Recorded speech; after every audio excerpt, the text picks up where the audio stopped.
Has the United States just lost one of its most advanced fighter jets? Iran is claiming it has shot down an F-35 stealth jet on its own soil, and is even releasing images of the wreckage. But here's the twist.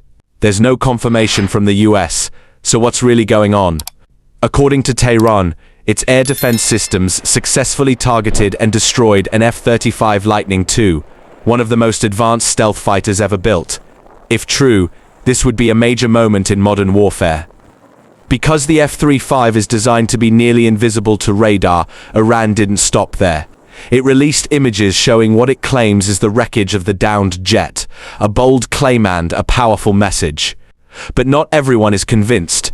US officials have remained silent so far, and some Israeli media outlets suggest the debris shown may not be from an F-35 at all.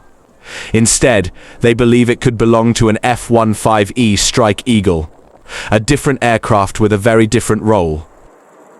So now, the story becomes less clear. Is this a confirmed hit, or a case of misinformation in wartime?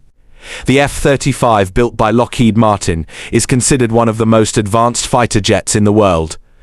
Losing even one, especially in enemy territory, would be a serious blow to US military confidence and strategy, and if Iran truly managed to shoot it down, it could signal a shift in how modern air defense systems challenge stealth technology. Reports to rising losses not just in fighter jets, but also drones and personnel each day.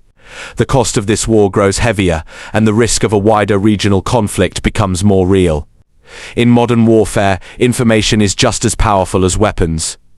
And both sides are fighting on that front as well. Right now, the truth remains uncertain, but one thing is clear. This conflict is intensifying, and the world is watching closely. Because, if confirmed, this could mark a turning point in the balance of power.